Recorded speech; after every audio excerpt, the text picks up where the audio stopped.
তো ସାଙ୍ଗମାନେ ଆଉ ଦେଖିପାରୁଥିବ ଆଉ ହ୍ରଦଗଡ଼ର ତଳ ଦୃଶ୍ୟଟା ହେଉଛି ଏଇଟା ଦେଖ କେତେ ସୁନ୍ଦର ହେଇଛି ନା। ଆଉ କିଏ ସାଙ୍ଗମାନେ ଆସିଛ କହିବ ନା ବଡ଼ାଙ୍କୁଳିଆ ମାନେ ଯଦି କିଏ ଚାଙ୍ଗୁ ବାଜି ଆସିଥିବ ଏଇଭଳିଆ ଯଦି ବୁଲିକି ଆସିଥିବ ହ୍ରଦଗଡ଼ କହିବ ନା। ଆଉ ଖରାଟା ଗୋଟେ ମେଣ୍ଟିଆର ହେଉଛି ନା ହେଲା।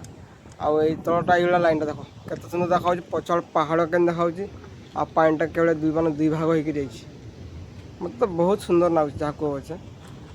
ଆଉ ଏଇଟା ମୋର ସାଙ୍ଗରେ ଢେର ଲୋକ ବି ଆସୁଛନ୍ତି ଏଇଟା ଆମେ ଆସିକି ପଛରେ ଫଟୋ ଉଠାଉଛନ୍ତି ନା। ଆଉ ଏଇଟା 2 ଜଣ ଆସୁଛନ୍ତି ଯାଇକିରି ଆମର ଏଠି ନା ଗାଧେଇମୁ ଗାଧେଇ ଯାଇକିରି ଟିକେ ଖାଇ ଖୁଆକି ଦେଇକି ଶୋଇମୁ। ମାନେ ଢେର ଦିନ ହେଲା ନା ଆଉ ମାନେ ଆମର ଏଠି ମାନେ ଲୋକ ଢେର ଦେଖିଥିଲେ ନାଇଁ ତ ଏମାନେ ସମସ୍ତଙ୍କୁ ମୁଁ ଆଣିକି ଆସିଥିଲି ଯେହେତୁ ଆମର ନା ଗାଧା ଗୁଧି ଚାଲିବ ସାବୁନ ତେଲ ସବୁ ଆଣି ଆସିଛୁ। ଗାଧେଇ ଯାଇକିରି ସଙ୍ଗାତ କହୁଥିଲି ଯେ କାଲି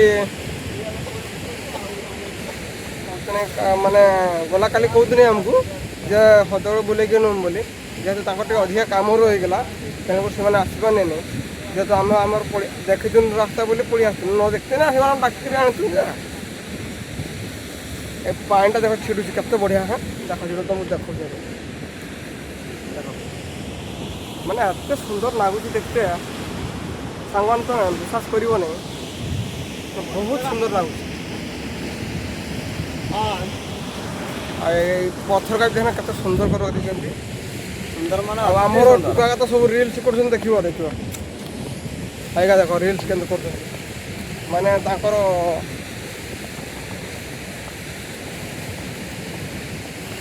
ମାନେ ଜାଗାଟା ନେଇକି ରିଲ୍ସ କରୁଛନ୍ତି। ଆଉ ଆମର ଟୁକା ଅଧେ ଗାଧଉଛନ୍ତି ଅଧିକା ଗାଧଉଛନ୍ତି। ଆଉ ଏଇଟା ଦେଖିପାରୁଛନ୍ତି ନା ଭଲ କରି ଦେଖାଉଛନ୍ତି ଦେଖ ଏଇଟା ହେଉଛି ତାର ତିନିଟା ଗେଟ୍ ହେଲା। ତିନିଟା ଗେଟ୍ରୁ ଗୋଟେ ଗେଟ୍ରେ ପାଣି ଛାଡ଼ିଛି ଆଉ ଛାଡ଼ି ନାହିଁ। ଆଉ ମୁଇଁ ଥର ଆଗରୁ ଆସିଥିଲି ଯେ ସେଇ ରାସ୍ତାରେ ଆସିଥିଲି ସେଇ ରାସ୍ତାରେ ଆସିଥିଲି ବି ଘୁରି ତ ଏଇନା ଟିକେ ଭଲ ହେଇଗଲାନି। ଆଗରୁ ଯେହେତୁ ଟିକେ ଖରାପ ଥିଲା